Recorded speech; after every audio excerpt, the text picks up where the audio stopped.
നമസ്കാരം. തെക്കൻ തോട്ട്സ്. ഒരു നാട്ടിൽ മഴയില്ല, അതിഭയങ്കരമായ വേനൽ. സൂര്യരശ്മി ഇങ്ങനെ കത്തിജ്വലിച്ച് താഴെയുള്ള മുഴുവൻ വിളകളെയും നശിപ്പിച്ച് കളഞ്ഞു. അതുകൊണ്ട് തന്നെ തൊഴിലുമില്ല, വെള്ളവുമില്ല, കൂലിയുമില്ല, ഒന്നുമില്ല. ആകെപ്പാടെ നരകം. ആ നാട്ടിലെ ജനങ്ങളെല്ലാം കൂടെ ആലോചിക്കാൻ തുടങ്ങി, എന്താണൊരു വഴി, എന്താണൊരു വഴി. അപ്പോൾ പുരോഹിതൻ പറഞ്ഞു, നമുക്കെല്ലാവരും ചേർന്നിട്ട് ക്ഷേത്രത്തിൻ്റെ ആ മൈതാനത്ത് ഒത്തുകൂടി ഒരു ദിവസം മുഴുവൻ നമുക്ക് പ്രാർത്ഥനാ യജ്ഞം നടത്തിയേക്കാം, തീർച്ചയായും മഴ പെയ്യും. എല്ലാവരും ആ തീരുമാനത്തിനോട് യോജിച്ചു.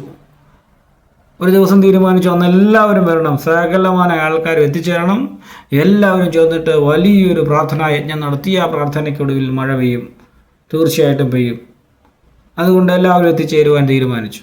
അന്നേ ദിവസം ആളുകളെല്ലാം കൂട്ടമായി രാവിലെ ക്ഷേത്രത്തിൻ്റെ ആ മൈതാനത്തിലേക്ക് എത്തിത്തുടങ്ങി.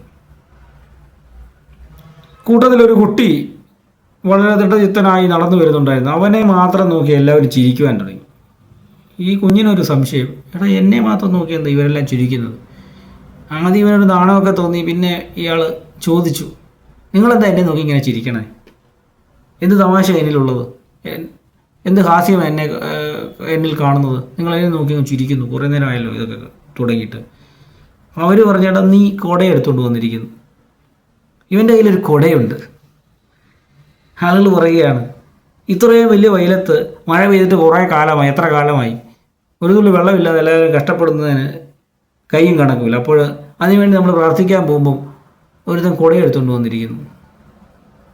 ഇതാണ് നമ്മളുടെ അല്ലെങ്കിൽ സാധാരണ ജനങ്ങളുടെ ചിന്താരീതിയിലെ കുഴപ്പം. ആ കുഞ്ഞിന് മാത്രം അറിയായിരുന്നു, അവന് ദൃഢതയുണ്ടായിരുന്നു, അവന് നിശ്ചയമായിരുന്നു മഴ പെയ്യുമെന്ന, തൻ്റെ പ്രാർത്ഥനയിൽ തീർച്ചയായും മഴ പെയ്യുമെന്നുള്ളത്. പക്ഷേ ബാക്കി ആർക്കും അങ്ങനെയില്ല. അവരൊക്കെ പ്രാർത്ഥിക്കാൻ വേണ്ടി വരികയാണ്, അവരുടെ പ്രാർത്ഥന സഫലമാകുമോ എന്നുള്ള കാര്യത്തിൽ അവർക്ക് യാതൊരു തീർച്ചയുമില്ല. ഇതാണ് നമ്മളുടെയൊക്കെ പ്രാർത്ഥനയുടെ അല്ലെങ്കിൽ നമ്മളുടെയൊക്കെ ഈശ്വര വിശ്വാസത്തിൻ്റെ ദൃഢതയുടെ ലക്ഷണം. പലർക്കും തീർച്ചയില്ല. നമ്മൾ പറയത്തില്ലേ, 50-50 നടന്നാൽ നടന്നു, കേട്ടാൽ കേട്ടു, ഒത്തെങ്കിൽ ഒത്തു. ഇതുപോലെയാണ് നമ്മളുടെ വിശ്വാസം. അത് പാടില്ല. ദൃഢതയോടുകൂടി, പൂർണ്ണതയോടുകൂടി നമ്മൾ ഈശ്വരനെ സാക്ഷാത്കരിച്ചാൽ നമ്മളുടെ ചിന്തകളൊക്കെ സത്യമായി മാറും. വെറുതെ ചിന്തിച്ചു കൂട്ടുകയല്ല. നമ്മൾ ചിന്തിക്കുന്നത്, സ്വപ്നം കാണുന്നത്, നമ്മൾ ആഗ്രഹിക്കുന്നത്, അതൊക്കെ പൂർണ്ണമായി ഫലിക്കും. എന്തുകൊണ്ട് ഫലിക്കുന്നില്ല എന്നുള്ളതിൻ്റെ ഉത്തരമാണ് നമുക്ക് ദൃഢതയില്ല. ഞാൻ കിഴക്കോട്ട് നോക്കിയിരുന്ന ഇത് പടിഞ്ഞാറാണെന്ന് ചിന്തിച്ചാൽ അത് പടിഞ്ഞാറായി മാറണം.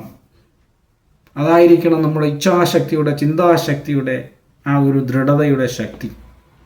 അതില്ലാത്തിടത്തോളം കാലം നമ്മൾ എത്ര ജപിച്ചാലും, എത്ര പൂജ ചെയ്താലും, എത്ര ഭക്തിഭാവത്തിൽ അലഞ്ഞു തിരിഞ്ഞ് നടന്നാലും, ഏതൊക്കെ ഈശ്വര ചൈതന്യത്തിൻ്റെ പ്രതീകങ്ങളുടെ മുന്നിൽ പോയി തലകുത്തനെ നിന്നാലും യാതൊരു പ്രയോജനവുമില്ല എന്നുള്ള സത്യമാണ് ഈ കുട്ടിയുടെ കഥയിൽ നിന്ന് മനസ്സിലാക്കുന്നത്.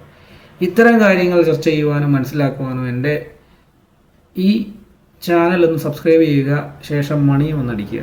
ശരി, നമസ്കാരം.